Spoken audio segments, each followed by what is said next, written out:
Le réflexe que j'ai, moi, comme forestier, c'est de me dire comment ça se fait qu'on n'a pas ça, ce projet de développement-là de la zone forestière. Puis ça va à l'inverse, à peu près tout pop pour mettre des bâtons dans les roues du développement de la zone forestière, étonnamment. Il faut en venir avec quelque chose qui va permettre cet outil de développement-là de la zone forestière. Le projet pilote avec la MRC d'Argenteuil, en fait, c'était de trouver une manière d'approcher une MRC qui comportait quelques rigidités dans sa réglementation et de l'amener à réfléchir en même temps que nous aux effets des changements climatiques sur la forêt.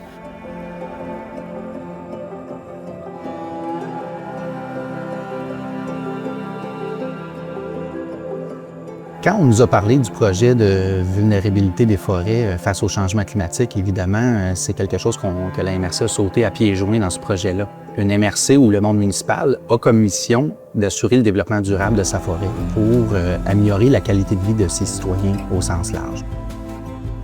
La forêt privée a une très grande importance dans la MRC d'Argenteuil. Le territoire de la MRC a 1300 km², dont 10 % est de tenure publique et 90 % est de tenure privée. Et on parle d'à peu près 1800 propriétaires de boisés à qui appartiennent ces forêts. Ça va être de s'assurer au niveau de la région que la réglementation elle donne espace au travail, aux études des professionnels dans le domaine. Donc, le fait de siéger sur des comités comme celui-ci, bien, ça nous donne les bons outils à référer les citoyens. On est très fiers de participer avec Terre à Bois là, sur ce projet-là. Comme on dit, le livrable de ce projet-là, c'est de créer une carte géomatique de risque de déclin des peuplements forestiers. La science derrière cet outil-là géomatique, c'est surtout basé sur les sécheresses qu'on dit mortelles futures. Ensuite, on jumelle à cette exposition climatique-là, on jumelle la sensibilité de chacune des espèces. À ça, on inclut aussi l'adaptation du paysage. Ça veut dire qu'on n'a pas oublié les effets de la fragmentation sur le transport génétique des espèces, la fragmentation puis la diversité. Et la grande nouveauté, c'est qu'avec les connaissances sur les sols, ça nous a permis de les inclure.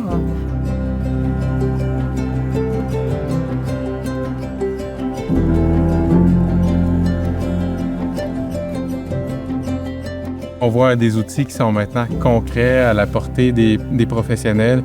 Puis je pense que les professionnels vont être fiers aussi de pouvoir présenter ces informations-là auprès des propriétaires de boisés dans les prochaines années.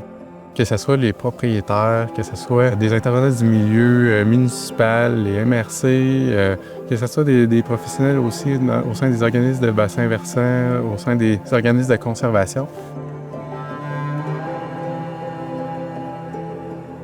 On a tous un objectif commun maintenant. Au final, on se comprend mieux ensemble pour prendre des décisions éclairées pour le futur. Donc, ça change complètement la mentalité, puis ça amène une pertinence vraiment intéressante des activités d'aménagement forestier. On va essayer de répliquer ça pour notamment les MRC qu'on dessert. Donc, c'est un projet, oui, qui est local à la MRC d'Argenteuil, mais qu'on voit qui pourrait répondre à des préoccupations très importantes chez tous les propriétaires. C'est de pouvoir bâtir une réglementation municipale qui va tenir compte des avancées de la science, puis qui va aussi permettre une latitude aux professionnels forestiers de prescrire les bons traitements sylvicoles en lien avec la résilience des forêts. Là, ça va permettre d'appliquer les solutions auxquelles on réfléchit depuis un certain temps pour ces écosystèmes-là.